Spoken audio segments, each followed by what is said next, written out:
All right, so we're talking about the orbs going back and forth from the bathroom to the kitchen.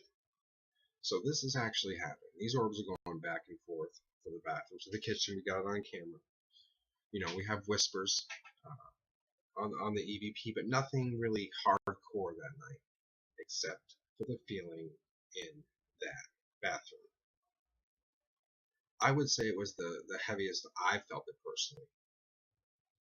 Enough, I didn't want to be in there. I felt like we shouldn't have been in that house, but we were, and we did it. It's for my mother. It's for somebody that needs help. You know, I felt like it didn't want us there. It knew we were there. I want to say I believe in that night, and I'm not gonna say 100% fact. I asked if it was talking. I could have swore we got our voices. I'm talking, but I have to check my factual evidence, so I'm not even gonna count that. I just think that's one of the ones we got. But the orbs back and forth from the bathroom to the kitchen, and it's weird. It's almost like they were on a pattern, a routine, which we have the evidence to back that up, and obviously digital. So we have things here that are matching my mother that match the digital. So we have evidence that everything is kind of, puzzling together. From that point, we obviously reviewed the evidence, and I talked to my mother about it. And she decided to talk to the woman that referred the place for her. This woman had an experience. This woman lived there with her husband, and she said she came out of the bathroom, and out of the corner of her eye, she saw a man to her left, over the kitchen sink, doing dishes. But when she looked, she said, gone, nothing was there. But it was enough to freak her out, enough to scare her, to where she talked to her husband about it, and he discounted it. And he said, well, my uncle died here long ago. She said, okay. She said, can I see, what he looked like? He said, you wouldn't know, you never met him. Well, he brought out the photo album, and she pointed him out, and it was his uncle. Could she be lying? Could that be made up? Sure. I'm not going to say it's not. But I don't see the reason in gain in lying to my mother about it. It is the way you want to interpret it for the viewer to believe. I just know that I'm not lying to you in what I've been told and what I've experienced. So that being said, my mother's kind of thinking, well, wait a minute, he died here. What if it's him? And then she found out through this woman that, the same woman, I'm sorry, that her husband abuses her, and that he lives in a very abusive family.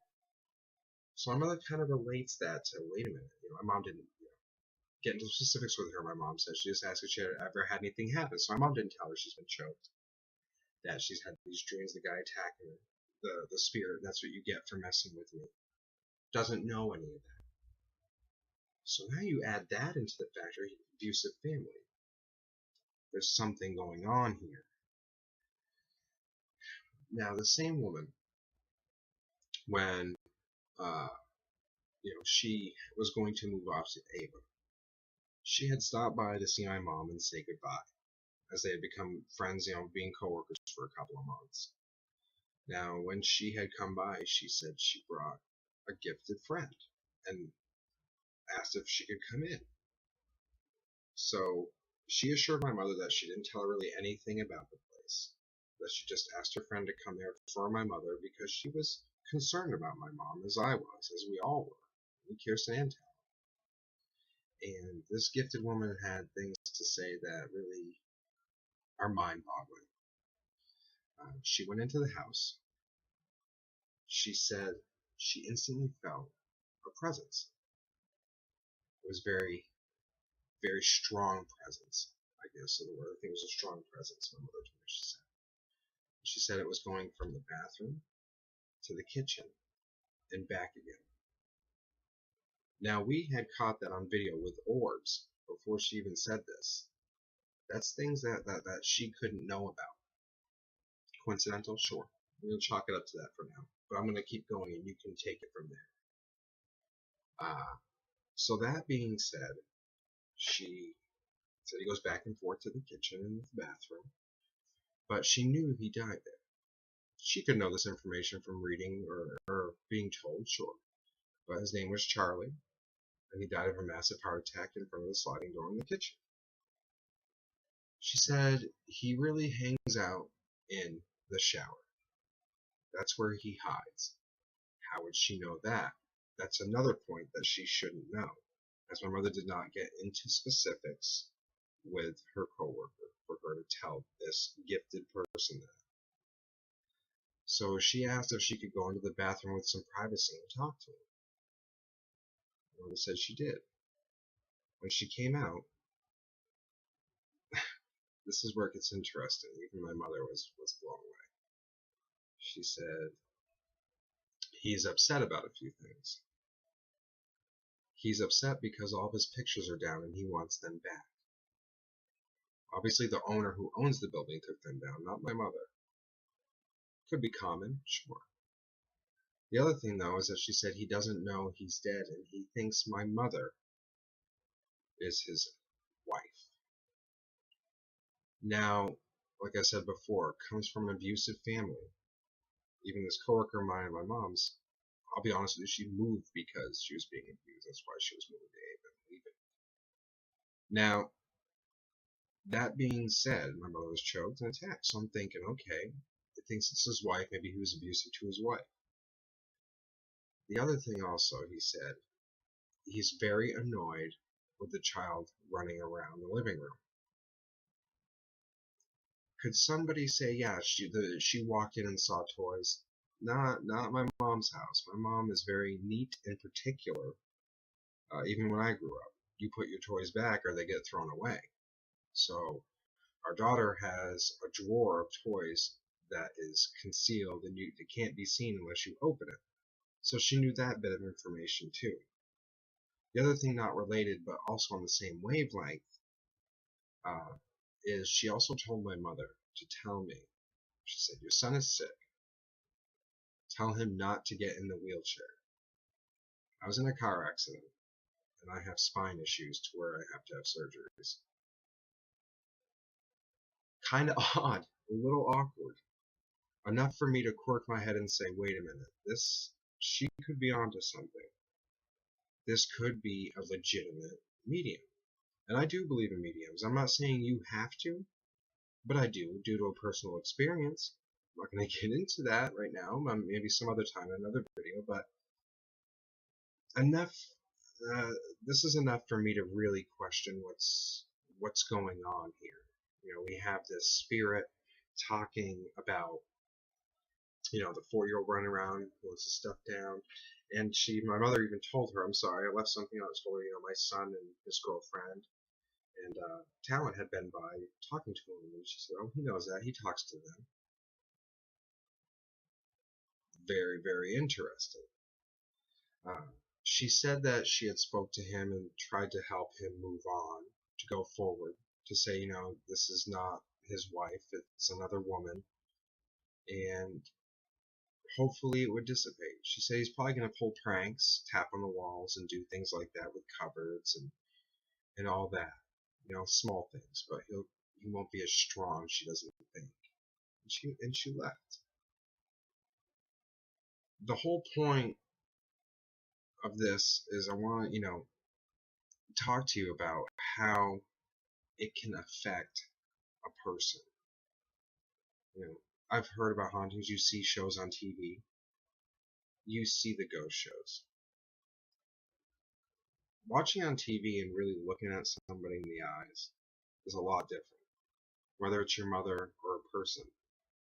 When you can see that they're truly fearful of either they're losing their minds or this is really happening. It's scary. It's mental instability. I mean, it can cause, I mean, what if it could cause insanity? You know, you think you're seeing things, you know, am I crazy? Just to get that feeling and really listen to them so that they know it's not just me, I'm not alone. To hear somebody else give their opinion on it, just to listen and hear them talk about it is a weight off their chest. I've seen the fear in my mother's eyes to know enough that this is real. I've heard the evidence from the digital recorder to know it was real. I've seen odd things on the video. Too many coincidences in my opinion. I mean, honestly, she said she had scratching there when it bounced back. And I just told her, I said, Mom, that's probably rodents. You can't really even bother saying that that's paranormal. So I threw things out that that would be common. There's a lot here that's not common. Multiple people feeling things in the bathroom. Multiple instances, hence the video, the orbs back and forth. And she even said that they go back and forth. That he does, I'm sorry, goes back and forth. Abusive, thinks my mother is his wife, stuck in time. Said too many coincidental things. She knew too many things, apparently about my disability, that she's not supposed to know about. It really seemed all too real. And it still seems all too real. I have the evidence in a file, obviously on the computer, that says it's not fake. There's no fabrication. There's no, you're going crazy. No, it says this happened. You dealt with it. You as a team, me, my girlfriend, and Talon, head on, went into it to try to help my mother. And that's the best reward. Because you just lifted that weight up. People are going to think I'm crazy. Am I the only one? Off of my mother's chest. Whether it be a loved one, a family member, or just a friend, or even an acquaintance, somebody that needs help. That is pure reward. Because now I see my mother as happy as she is now, knowing that this is going on, and honestly, it's a good thing. You can tell you help someone. The funny thing about all this is at the end, she's now sleeping. She couldn't sleep through whole nights. She's now sleeping through nights. All she does is hear tapping once in a while. But it's not as strong. She still feels uncomfortable, especially in the evening, but not enough to where she's afraid. Is this dream going to happen? Am I going to see the gray shadow? She hasn't had that happen since. I don't find it to be a coincidence. We investigate. We get evidence. She feels these experiences. She sees these things. She gets on her medication. It's not health. The medium shows up, says things that are odd, and then everything seems to slow down after she communicates with this entity. It really falls all, the bricks are piling up and the mortar is sticking it together. I just want you to understand that what I say is the truth from what I've been told and from what I've experienced. I'm not here to fabricate or try to make you a believer. I'm just trying to help you understand what it means to help someone. To what the possibilities of are just listening to someone without thinking, wow, that person's crazy. Listen. Give it a shot. Because the outcome might be something you never expected. You could find yourself in a whole different world. Maybe not. It just depends on the state and what's going on with the situation. This one just happened to be one of those, or it wasn't coincidental. It ended up being what it was, a paranormal activity. We experienced it and felt it ourselves. I hope that you can take from this and just realize that everybody needs a helping hand once in a while. I thank all of you, every one of you that support us as a paranormal team. And I want to thank you for watching this video. This is as real as it's going to get. 100% truth. No lies, no fake, no Hollywood glory and glamorous. It's just 100% fact as it sits. From me to the viewer. From Paranormal Guru, I should say, as a team, to the viewer. Thank you all for everything you do for supporting us, watching our videos, and liking our pages. We really appreciate all the support and the fans. Thank you very much. We look forward to the next video soon. Have a good day.